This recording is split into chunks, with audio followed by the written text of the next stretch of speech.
Okay, hello. It is Tyler Bryden. This is, I guess, week 3 of the DMZ. I don't know if I'm always going to just call it, DMZ week 3. I should probably be putting some titles and topics around this.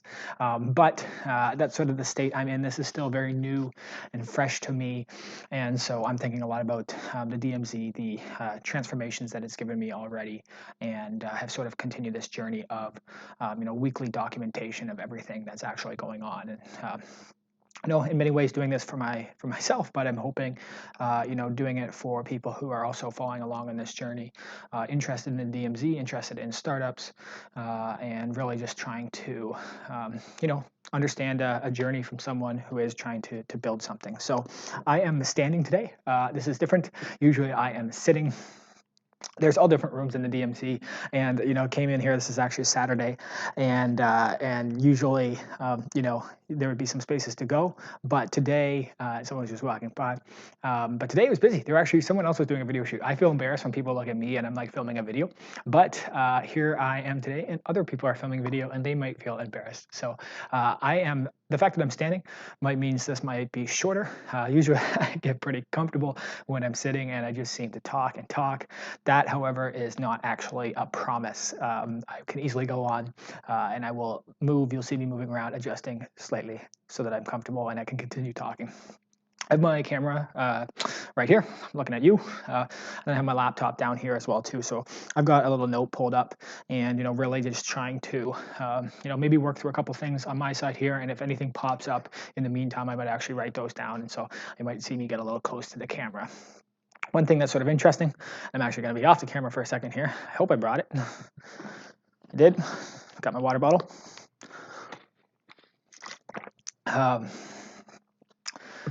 As I get a little closer, as you can see me here now, you can see a little bit of fuzziness. And the reason is because I actually don't have autofocus on the camera right now. If I have autofocus on the camera, basically info icons will actually pop up on the screen. And so what I have to do if I'm setting up this setup, which is OBS, Bluetooth microphone, Camlink 4K, DSLR camera, then I am basically having to put it into manual focus mode, and that is perfectly fine with me. I've figured out how to do a decent setup, and for anyone who is recording video, recording audio, especially longer forms things, longer form stuff like I tend to do because I can't shut up. This is such a beautiful system, and after I'm done, instead of having to take this off a camera from an SD card, upload it into my computer, and then if you're recording audio and video separately, merge it back together. I already have that bundled up into a beautiful MP4, so I'm very, very excited about that. It is start of February. February is a short month. We're in 2020. It's a very interesting time right now, and we had quite a week. Weeks are this acceleration that I felt in general in life has been pretty ridiculous lately.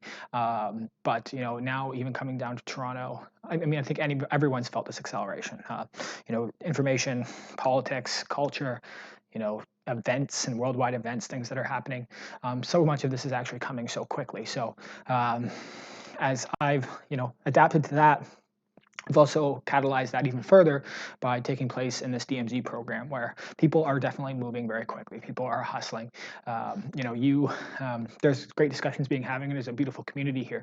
But you can definitely tell there's a sense of busyness. There's a sense of urgency, and that's actually something that I am, quite happy to be around, because I can, move at a pretty quick pace myself, and I want to be with other people who are moving at that pace. One thing to always check for myself right now, these Rode microphones, they are absolutely beautiful. Bluetooth, very, very happy with them. I have had a couple instances where I have not charged them enough, and I'm actually getting just a little bit, complaint Rode. Sometimes my power button, it's not working that well. So when I'm going to turn it off, it's not actually turning off, and then I've found, a drained battery or something. So I'm just monitoring, making sure, and, you've got to, as someone who is video, audio, recording, and then looking at notes and everything, I'm monitoring lots of things while also trying to communicate to you in an effective way. So a couple things that I guess I think are really interesting. I'm going to write this down. one of my good friends, Sean Slade, he has a podcast, Rewild My Bio. He is a fantastic guy, and I went to Burning Man with him. So he put out a small snippet, a clip this week of myself and him doing a podcast together. I'm really excited for that to actually release. We had a great talk, and the clip was really nice, talking about communicating in the real world and communicating online.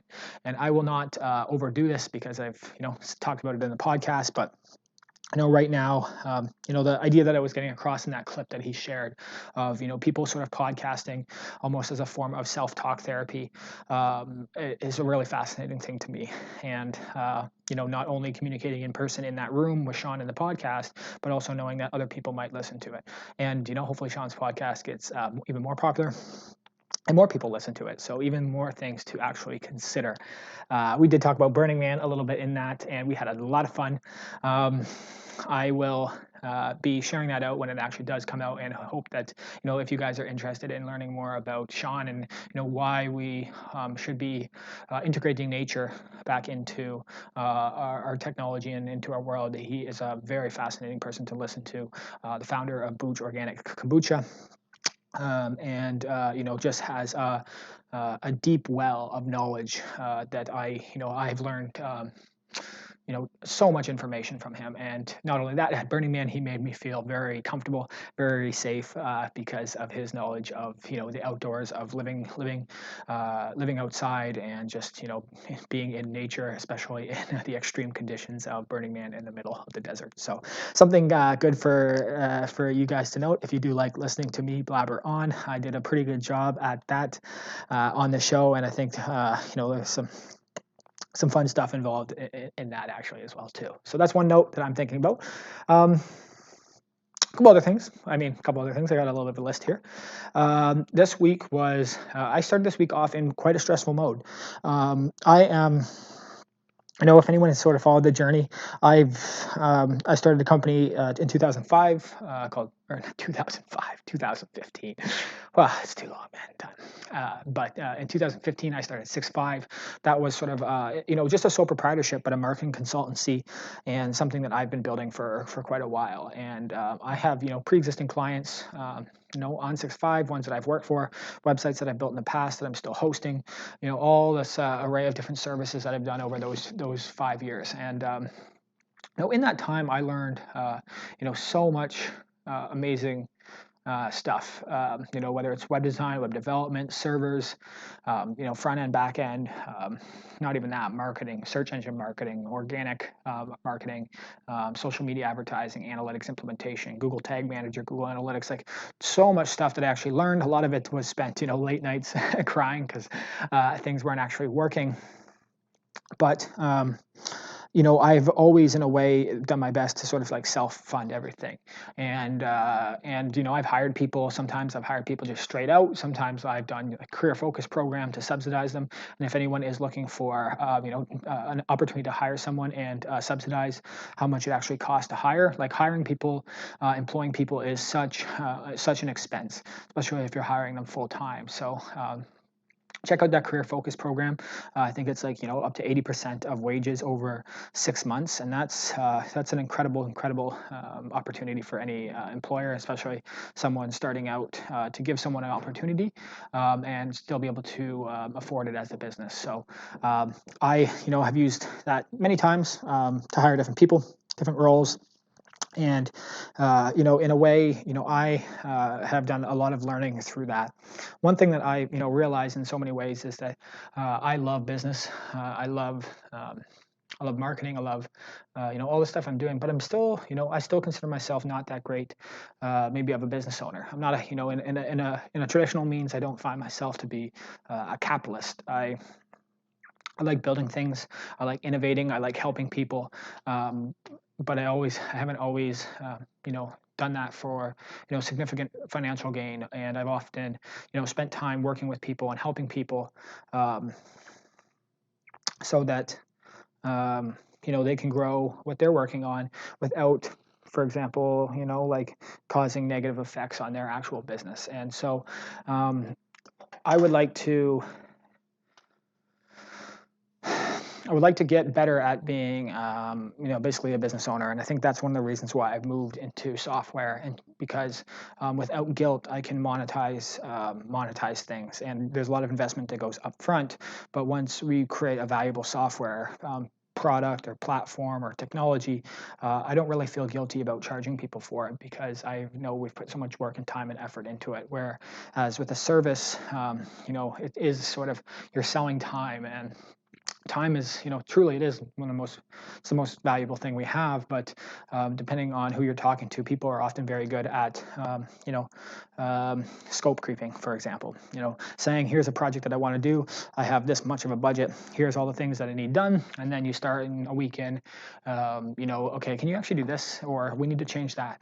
And it's really hard to adapt and react to that. And that's something that I need to get better at, sort of standing up, standing my ground if situations like that actually arise.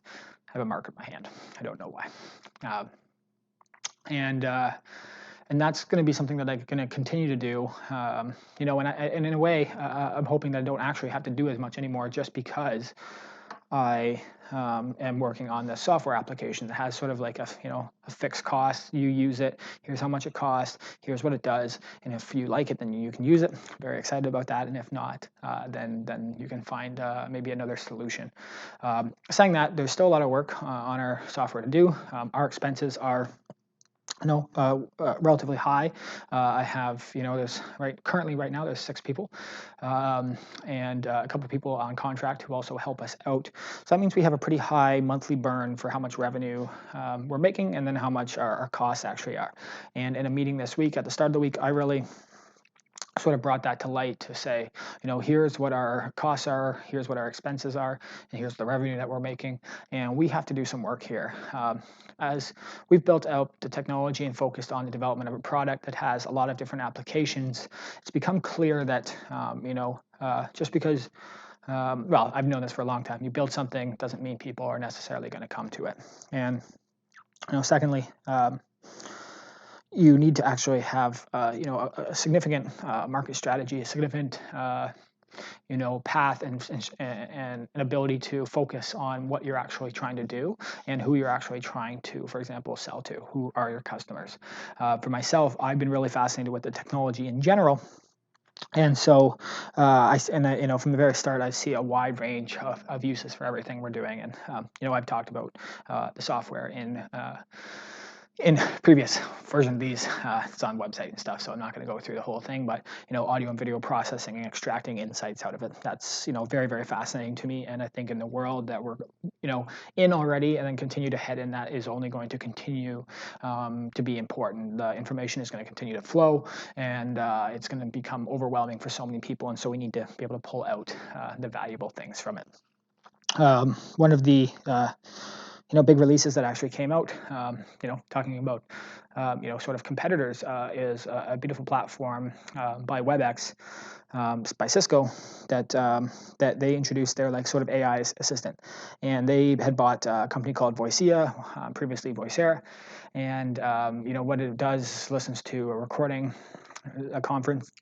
And you can basically use triggers to have action notes and make highlights in the video. So if you talk about if I'm having a video call with you and I say let's highlight this, it will highlight that part, spit it out in a recording with a transcript, and you can know the important parts when you're talking about the conversation. And that's such a beautiful application, and the sort of the application that I saw as well too, of people are having hour-long conversations. At the end of it, we don't have the capacity to memorize or to remember most of it. So we need to get sort of the summary. We need to get the highlights. We need to get the notes out of it, the important key points. And so again, that part, even there, you see, a beautiful integration by Cisco, who has, the technology to do that, they have the resources to do it, and the infrastructure and current users to actually monetize it and make that an effective application. So that's what I'm sort of, working on myself. Is they have, WebEx conferencing, people are using it, and then they're plugging that in. And, for myself, I don't have the same user base or customer base. And so I really, in a short term have to, basically, figure out a way to, have some quick wins here. So monetizing things quickly, and then also, looking at the longer term of like, what am I actually trying to accomplish? And that can be a really difficult thing. And I think that's one of the things I sort of wanted to touch on today is that, that when you're in business and when you have employees, you need to make sacrifices in the short term to get to your long-term outcome. And for myself, I come from a marketing background. I've got the analytics piece. I've got the service-based work that I've done. And I have people who are often asking for that kind of work. That makes me very happy that I have a good reputation in that space. I know that I have the ability to help in that regards, and I'm really quite talented at marketing, whether it's the communication side or whether it is the analytics implementations, the website design, user experience, whatever that is.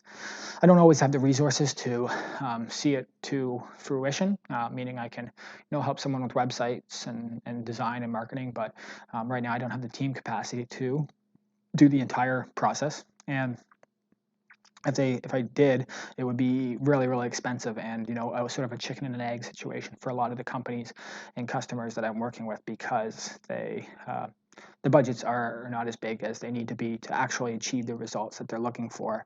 And many people still in this day look at marketing as an expense.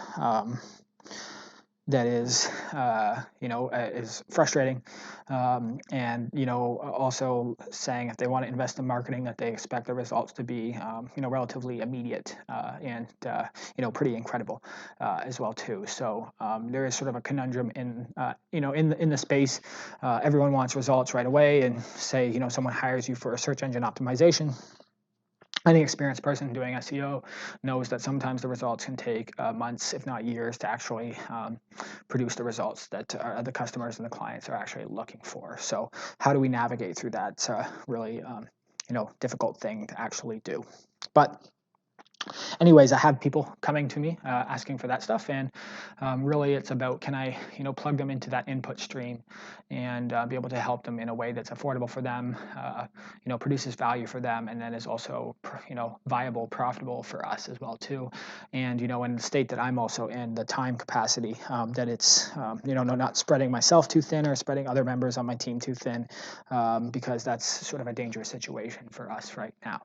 And the goal here is that we need to fund the short term.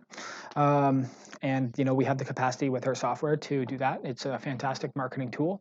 There's still some things to work on, and there are some competitors in any space who are doing a really good job. And I have always built this software in a way, for several reasons. It's a multi-purpose tool, but I think that there is the need to focus, and there's also, if I only have one life and the energy to put into something, where do I actually want to put that time? Where do I actually want to put that focus? And then how do I actually make that a viable thing? So, one of the things that I'm trying to work through and admit to myself, admit to others, is that I, as much as I love marketing, I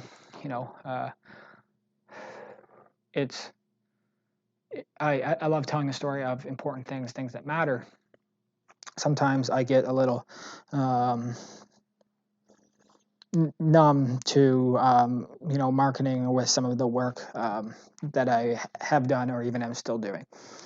So for example, I guess I shouldn't even really give an example, but like I know I was doing these Google Grants programs for nonprofits, and I'll just I don't specify any nonprofit or anything, but $10,000 a month in free advertising for nonprofits.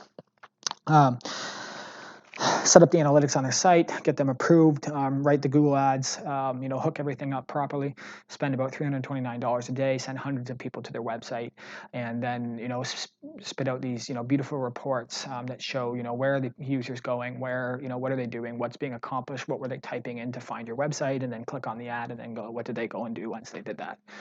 What I was finding though is a lot of the nonprofits didn't actually have the capacity to be able to either, for example, even understand that data, but also be able to react to it and then implement the recommendations that are made. And so that's a really difficult thing. something that as much as I loved working with nonprofits to do it, it also sometimes made me feel a little bit unfulfilled. That I was really working hard to try to give them this information that they could be acting upon, and nothing was actually changing. So. My frustration with marketing, I worry about a bubble right now. There's an awesome guy, Swish Kasami, from TrueFan, who wrote a very impactful, sort of message on LinkedIn. About a bubble in marketing, and I don't know how I feel. I just saw Google had like $132 billion USD in advertising revenue, but I do worry about this current ecosystem that we're in. Google ads are expensive, YouTube's expensive, Facebook ads are expensive, and most systems and channels actually are, and in many ways it's actually dwindling down to a smaller group of companies that are actually benefiting that. Google, for example, and Facebook. If we look at the advertising budgets, how much is actually allocated to that, I feel like it was a significant percentage of, for example, a startup or a small business's cost of their advertising is going right into the hands of these major tech companies, and that really worries me. I've talked about this before, but how crucial Google My Business has become for local businesses. And a lot of the demands that Google is actually putting on these organizations can be pretty hard to get towards. So if it's multiple posts a week, photos, blog posts, all these things, you need to be posting photos every 2 days in Google My Business. You need to be posting blog posts 4 times a week. Most small businesses don't have the capacity to do that, and I really feel stressed out for them. I feel it's really tough for them to not have the capacity to do a lot of these things that are now becoming necessary for them to be successful. And I would say, Rand Fishkin from Moz and from, now SparkToro, he, pointed out last year in 2019 that it was the first year that, Google, if you made a search on Google, a click didn't actually go to a website. Someone got the answers from the featured snippets that are appearing on the pages or appearing on the search engine results, and so they don't have to go to the website because they already have the answer. Or, for example, people are now doing voice search, and so it's literally extracting snippets from the website. So, Google is about giving people the information they need, and in that case, doing a little stretch, they are doing a fantastic job. But in many cases, it's also at the detriment to organizations who have worked so hard to build up these repositories of information that are extremely valuable.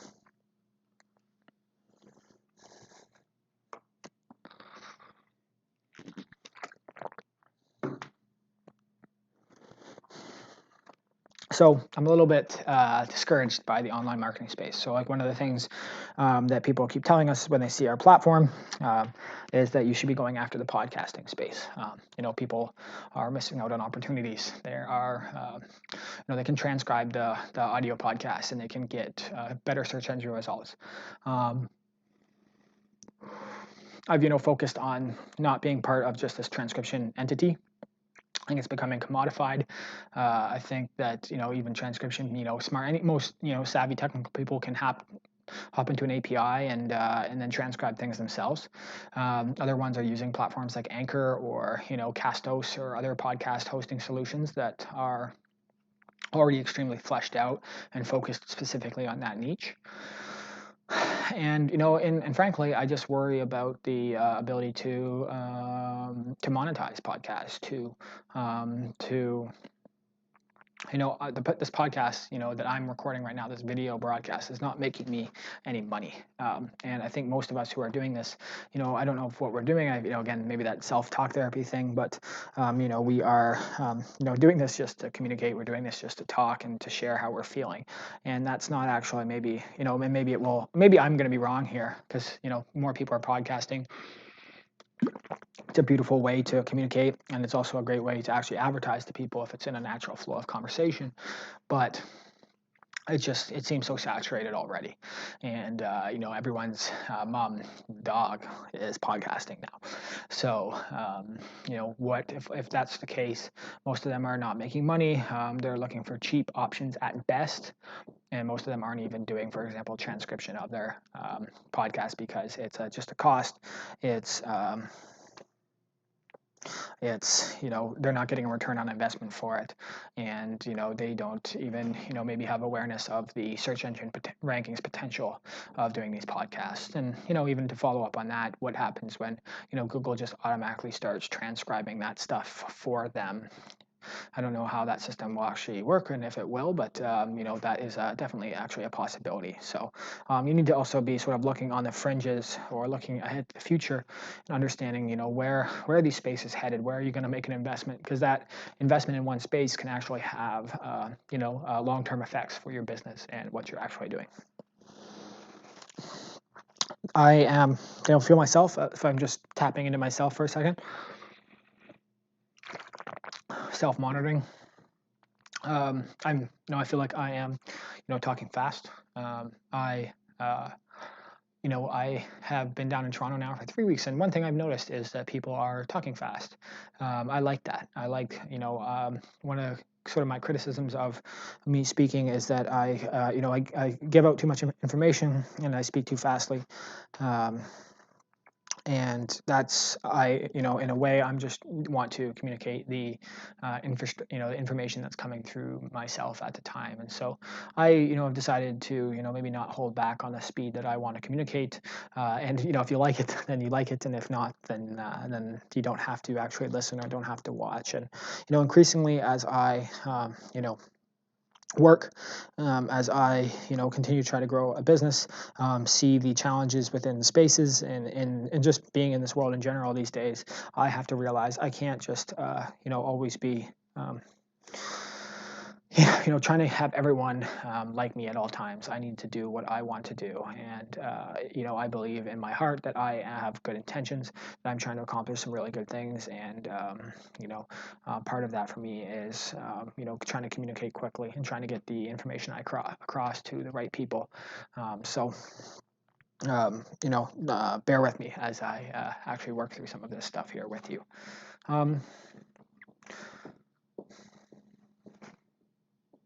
So I am looking then at finances, and I had sort of a stressful week with my team of saying we are in a spot where we are we need to get back to basically back to profitable. Sometimes we can be close to break even, sometimes we cannot, but every time that we are not, that means that there is money coming out of my pocket, and my pocket has given out a lot of money already. I absolutely have complete belief in what we're doing and a lot of trust and faith in my team, but I also need to be cognizant of my own health, my own safety, and my ability to provide for myself. I am a single male.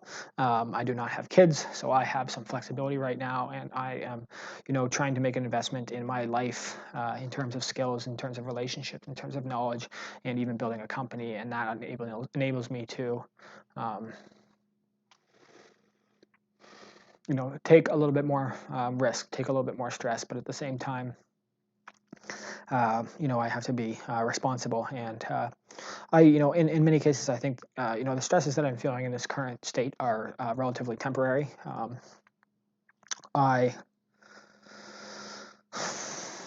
I know that I'm going to be okay. I know that I have, knowledge within me that is, valuable to many people, that I can, sort of take advantage of and use to provide for myself. But, the part that I was sort of getting to was I am trying to, I only have one life on this world. In this world, only one life, and I want to make the best use of it as I possibly can. And so, how can I do that? I'm sometimes not sure. I'm unsure if helping people with marketing, helping with podcasting, is the best way to actually do that. From the beginning, and I've sort of shared this before, the visual vision of Speak, and Speak again was sort of just a placeholder of a name, Speak AI, was that I was using audio and video as a self-analysis tool so that I could help improve my own thought process and improve the way that I communicate and try to understand myself better. And in a way, I've conflicted with the original vision that I've actually have. And that's something that I, over these last 3 weeks has become clear to me, and something that I need to actually get back to if I'm going to, want to continue on this journey, taking on this weight and the stress that actually comes with being a business owner, with being a founder. So how can I get back to the original vision of helping people? I know marketing helps. I know storytelling helps. I know, helping improve people's search engine rankings is a beneficial thing. It allows companies and people to, get the word and the message out. And, I try to support companies who are doing good things, or at least people who are good people.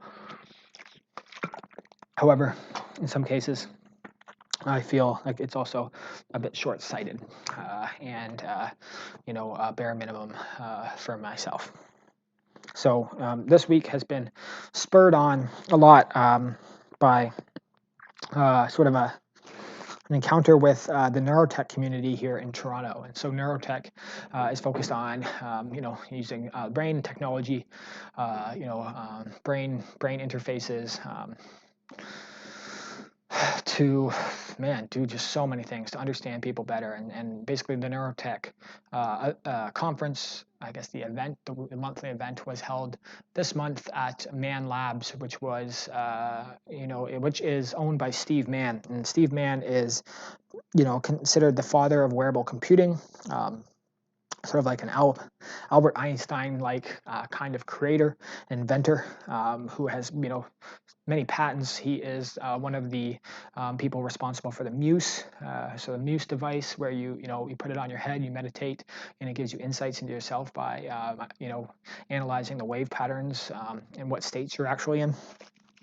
It's incredible technology, and a very deeply intelligent person, one that I, in a short time, have now gained immense respect for. And in this Man Lab, this guy has worked, been a professor at MIT. He's worked with Ray Kurzweil. He's worked with all these incredible people, and yet here he is in like a relatively humble abode, a workshop, a hacker house, not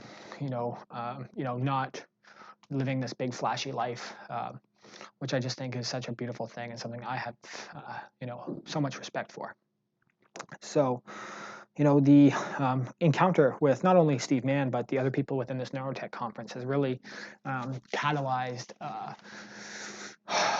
just some internal development, but internal turmoil, internal conflict, internal focus to ask myself, Tyler, like, what are you actually trying to, accomplish here?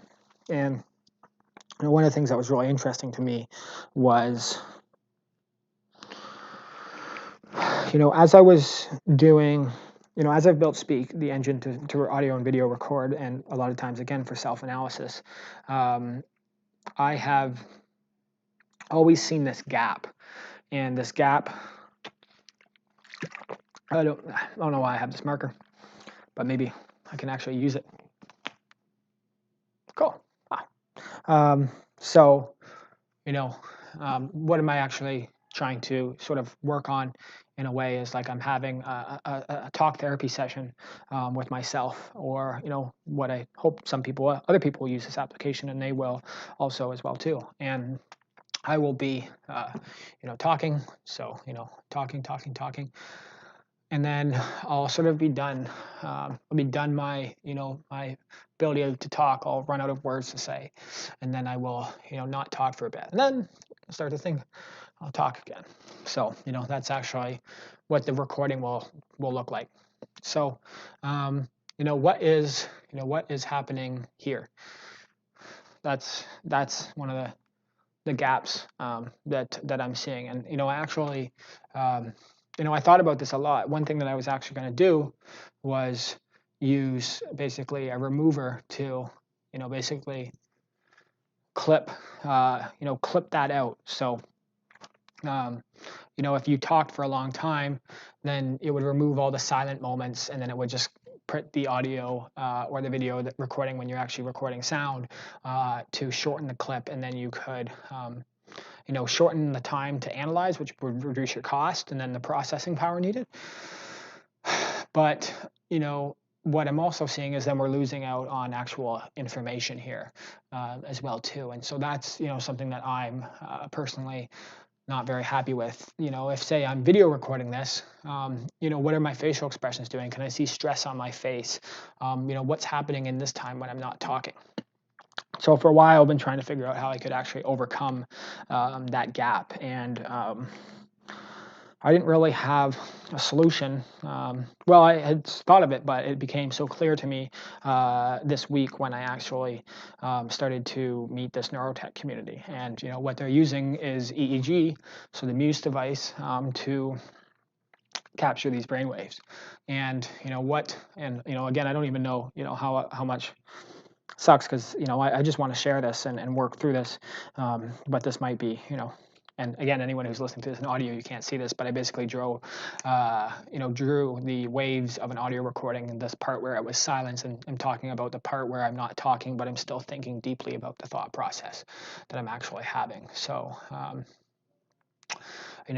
what I'm thinking here is possible with the EEG, with the Muse, is that as I'm talking here, we'll be recording, and what I can do is line up, and maybe there's some different peaks in this part here, but because I'm monitoring brain waves, I don't actually need to talk to still get that information, and so I'm not actually losing this. So this is just extremely beautiful thing to me, to know that I can see, am I calm in this moment? What brain state am I actually in? This is I think, really, really actually incredible. And because, this is lined up here, there's actually some really beautiful potential. If you've seen our software at all, that we, for example, should I go higher? Should I go, extract out, so say, I say, I'm happy here. I'm happy. I know, this happened here. So I've got it in the, the speech. So this is speech. This is brain. And if it fits, you won't really be able to see this probably, but, just say, this is actually video up top there as well too. We now have, the face, we've got the voice, we've got the brain waves, and then, down here, I guess this layer. It's actually the text. And again, I apologize for you who are listening to this, if you are, that you can't see this on video. I'll put this on YouTube or other things like that, so you should be able to see it if you really are enticed. I now have, this all perfectly time-stamped, lined up together, and I can now see, for example, when I say I'm happy, the brainwave that was triggered. I know the audio, and then I've got the video, and then I can really start to, one of my questions here is, if I keep saying I'm happy, what is actually happening in this wave? Like, that's really, really fascinating to me. Is it the same wave every time I say I'm happy? If I'm less stressed out or more stressed out, how much does it change the wave? And is there a way for me, because of everything's time-stamped, to be able to see when someone says I'm happy, be able to basically identify waves that signify that?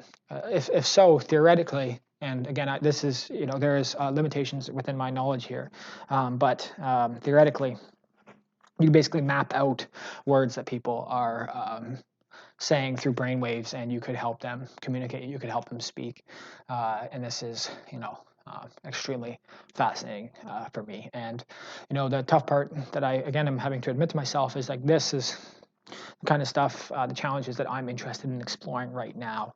The marketing is one thing, but this, to me, could be life-changing things that help people, for example, who can't actually speak verbally to be able to communicate, for us to get a better understanding of ourselves. And, by either pulling, like that WebEx Cisco example that I was using, I could basically use these as triggers. So, my other question here too is, if there's 5 different people and we get them to say the same sentence here, is I'm happy, the brainwave, is it the same?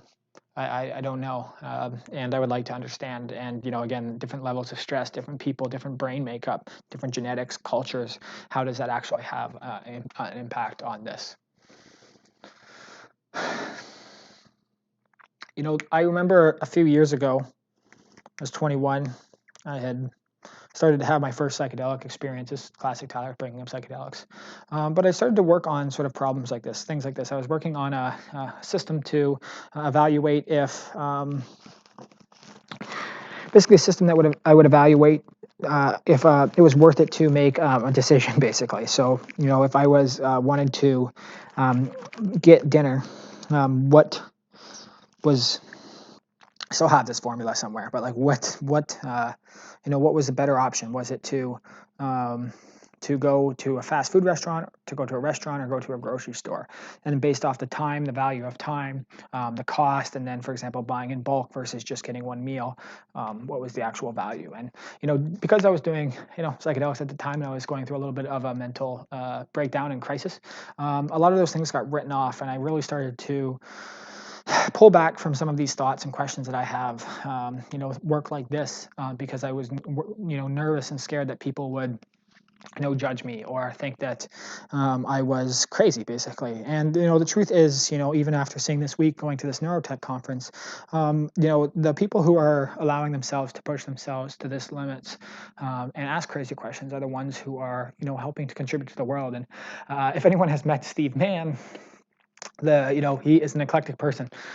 His place is eclectic. The inventions that he has are wild, and that makes me very excited. And that makes I in some ways I hurts because I don't have the technical understanding for some things, but I have the theoretical understanding, and I have the understanding of the cultural importance, the significance for mankind. And I really hope I can have the capacity and get the resources to maybe sometimes explore some of these things. And so, when I talk about finances, when I talk about marketing, I get sort of, I hurt sometimes. I want to work on big problems like this, and sometimes some of the stuff that I'm working on doesn't feel as significant as it should be. And so, this next week I am mobilizing myself. I'm catalyzing, what I'm actually working on. I'm gonna stop using the word catalyzing, but because I don't even think that's the right context. I'm focusing. I'm honing in. I'm refining what I'm actually trying to do.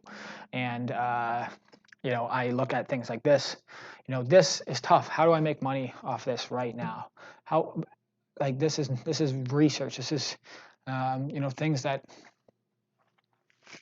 might not be financially viable in the short term yet, matter deeply to me. And I've talked about communication a lot, talked about understanding myself, helping people understand themselves. A discussion with Steve about how we communicate with our internal dialogue within our head, especially if we have negative thought loops, if we have anxiety, if we have struggles with mental health. All that is so crucial for us to be healthy and happy as people. And whether it's social isolation and not being able to articulate the problems that you're having, all these are some of our greatest challenges as people, and they're only going to continue. And we're going to see the cost in mental health, in people suffering from this stuff. I'm glad I got to use the whiteboard. It makes me very happy.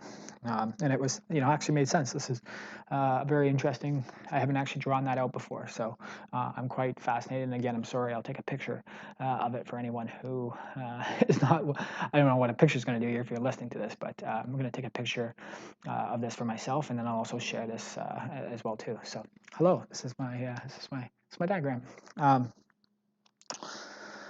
I'm looking at a couple other things here just on those notes. I'm already, as I said, it would be possibly be shorter. I was wrong. It was longer. um, one of the things that I'm focusing on is, and you guys are sick of this, is the psychedelics piece, because, what is happening, this exact same context here, what is happening when people take psychedelics? What is happening when they do a microdose of, psilocybin or LSD or ketamine or MDMA versus, a macrodose? What are different dosages doing to different people? And if we can help monitor and assess people with the different inputs, and there are more inputs like, heart rate variability and all these different things, then we have the potential to, better understand what's, why why do people feel so healed after they have a psychedelic experience? Why you know why we should be pushing forward for decriminalization, why there should be more public awareness. This stuff is so important right now in a time where we are so stricken by mental health, anxiety, depression, PTSD, and when traditional pharmaceutical options are actually falling apart. So I really am very passionate about this, and if I can apply this, I can apply this research and this system to psychedelic research, I would be a very happy person. And so this week I'm sort of trying to focus on that, and I'm talking to investors in the psychedelic space. I'm talking to people who understand the potential of these treatments, of these medicines. I think in general, we talk about psychedelics actually being effective. I have, this somewhere. I found it beautiful. I found it really beautiful. But like what, when you talk about psychedelics, it's not like people are doing psychedelics every single day. It's about, many things. The pre-work. So I don't know. I don't need to write this down, but I will because it's fun. Pre-work. The dosage. We're looking at the, setting. Looking at, yeah, still works. Post-work. Integration.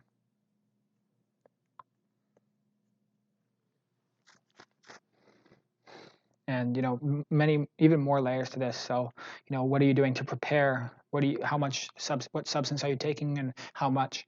Where are you actually doing this? What is your mindset? Are you happy? Are you are you sad? Are you anxious? What state are you actually in? And then post work integration as well too, of do you have someone to talk to? Do you have support? It's very important to integrate the experiences that you had on psychedelics, and I think that's where people fall apart a lot. I think this also comes back to this about the communication piece, where people have these very overwhelming experiences and then don't actually know how to communicate them. And that was my detriment after my first psychedelic experiences, using them in a risky way without the complete understanding of how powerful they were, and then not being able to communicate that to people, and not having anyone to do post-work integration with, and really just being diagnosed as someone who had, for example, a psychotic break and lost all touch with reality. And as I go back and assess that time, I question how much of that, how much is like that? How much is the psychosis? How much is the detachment from reality? And how much is real? How much is true? And again, I can't underestimate the powerful impacts of some of the knowledge, the lessons that I learned during that time to make me who I am today.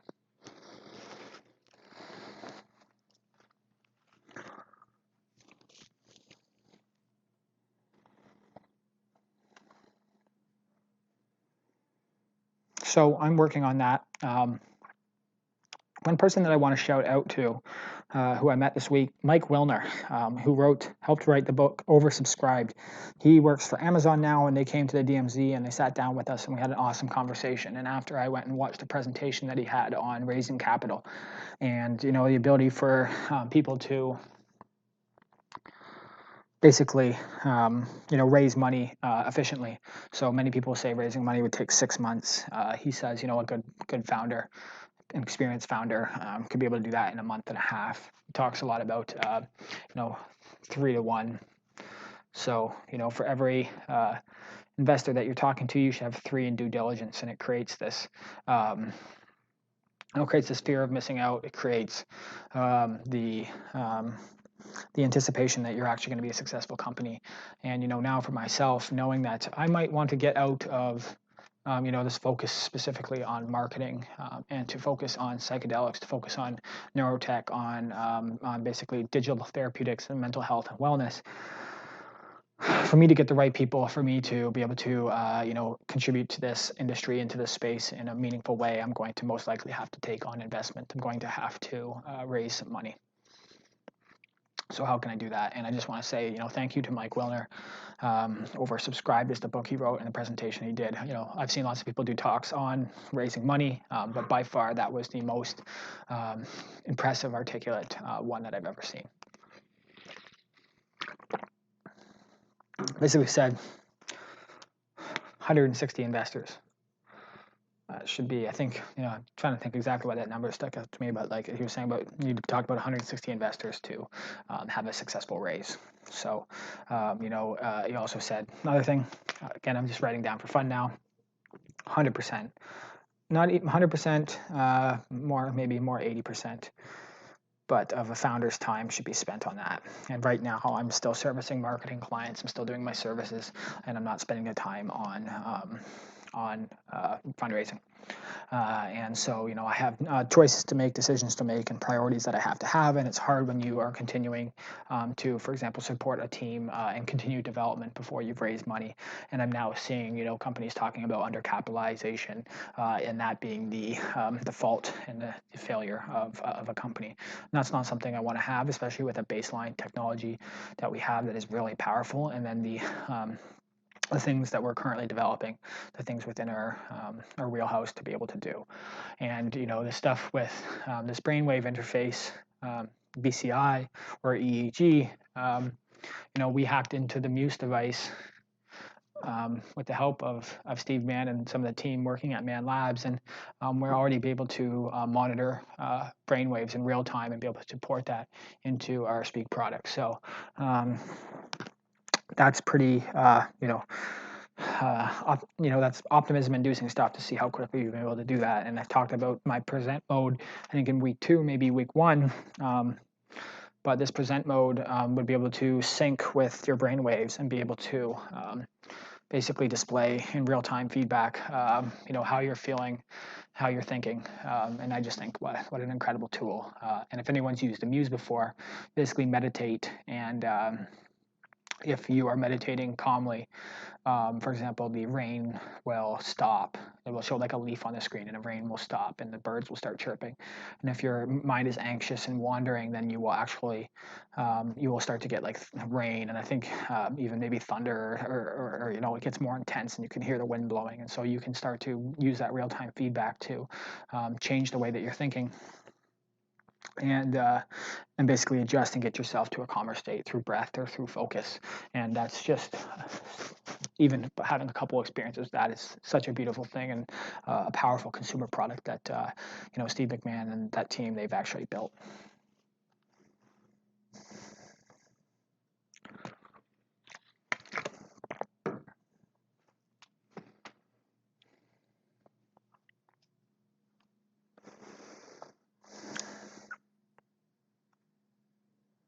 Part that Mike talked about a little bit, slide decks. I hate slide decks, man. Something that I'm continuing to struggle with. I just can't seem to get everything that I want to do, and I'm trying to articulate into 10 slides, and outline with the markets and outline with everything. Like, I've got a pretty core one down, and I understand what it, I guess it should be, but it just doesn't feel right to me. It doesn't feel the right way to communicate what we're working on. And so I hope to overcome that. I hope to be able to do that. I'm supposed to be spending some time on that this weekend. And, to me, even the way that I've explained this, I hope you see, some value in what we're actually trying to do. And that it's not easy, as easy as like 10 small slides. So it's trying to tell that narrative. It's trying to, improve what we're doing and how to tell that story, and gain the capacity and resources to be able to actually do that. Might be able to see I am, relatively tired as well too, stressed. That is part of this, and moving to a new city, having some late nights like that neurotech conference night. I couldn't fall asleep till like 2 a.m. because I was just so fired up by what I had just seen. Um,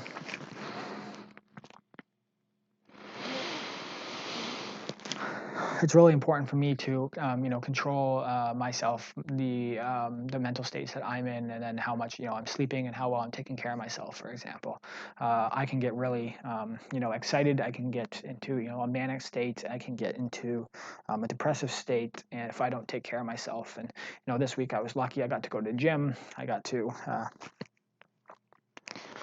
take care of myself more than I have been in the last few weeks, but it's added with the additional layer of stress from the finances stuff that we went through this week, and then now almost more the worst is the existential part that I'm having about how I want to run my business and what I actually want to work on.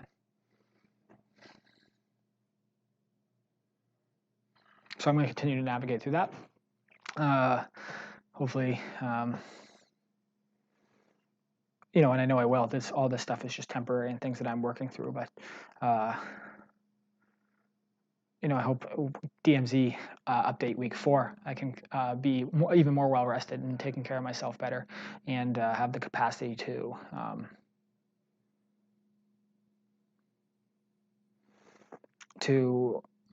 I don't know, just be a little bit, as I said, I was, talking fast, and, trying to get back to maybe a more baseline. But again, maybe the baseline has just changed. Maybe all the insights that I'm gathering, maybe being inspired by this neurotech conference, maybe that has, changed me and transformed me into, a little bit different of a person. And that's just something that I actually need to accept. It's cold today, minus 13. Toronto's cold. Lost my one glove. Sad. I only have one glove. I don't think if there's anything else. This has been a good 56 minutes, hour I've been talking. So, if you have listened to this, if you watch this, if you watch me scribble on the board, good for you. Thank you. I really appreciate it. I don't know if I could listen to this or not. I do usually, again, self-analysis, but, sometimes I worry that, like many maybe podcasters or whatever are just throwing things out into the world and conscientious of, first of all, are they worth listening to or watching, and how do people perceive them, and that's something I continue to try to understand. I will say with this sort of diagram that I've drawn. There is, the application I would like to see is actually when I'm speaking as well too. So what happened, I'm audio and video recording this. What I would like to do is trigger the EEG to start at the exact same time that the audio, basically the video camera starts. And by doing that, everything's perfectly aligned like this. What happens when I'm public speaking? What happens when I'm taking a question, when someone's asking me a question? What happens when I'm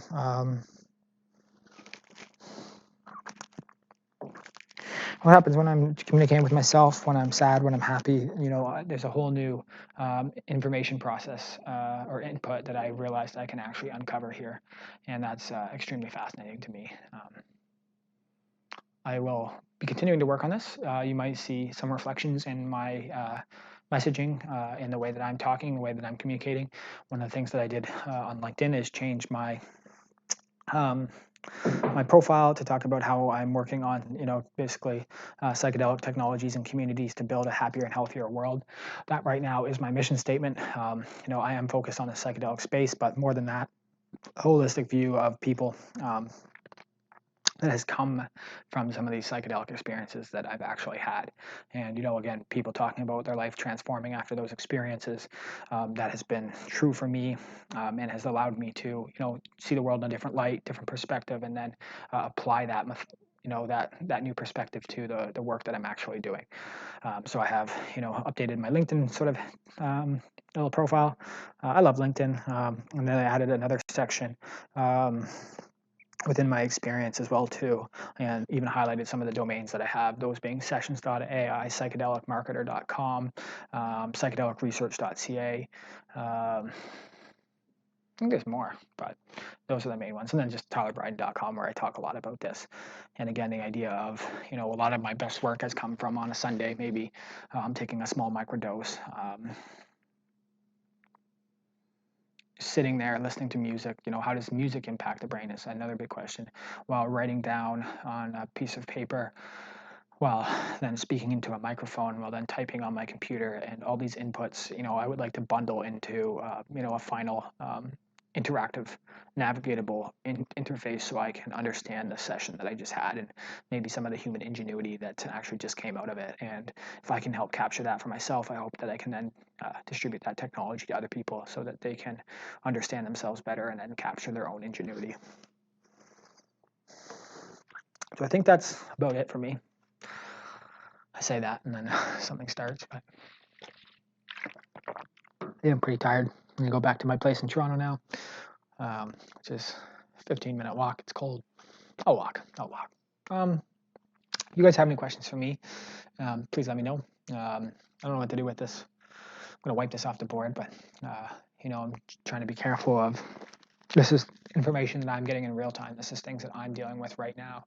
And a lot of people are, if they have ideas or things that they're working on, they're going to try to keep that to themselves as, intellectual property. And maybe I'm making a mistake by talking so transparently about some of the things that I'm working on. But, again, I don't think that many people listen to this or watch this. And by the time that they do, maybe it will be too late. I will have, made the moves necessary to actually achieve these things. So I am, Mike Wellner was, did have a big impact on me this week, and I am looking for ways that I might now start to raise money, knowing that I don't like the shortcomings of the system that I'm currently operating in, and I love my clients.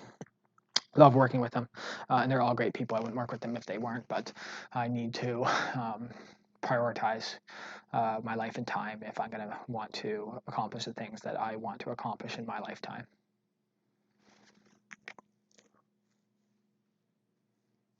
Okay. Thank you so much. This is DMZ week 3.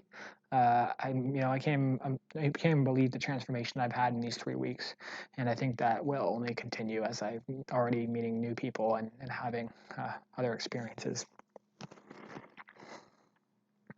Got some really cool stuff coming up next week. I'll just touch on this quickly here. It's sort of like a sprint with myself and sprint with you. I've got a presentation for Fanshawe and LEDC. So I'm going back to London and I'm presenting for the day, which I'm very excited about. I am meeting with the team from Collision. They're looking at maybe seeing if we could get a booth there and present. I am meeting with one of the mentors at DMZ.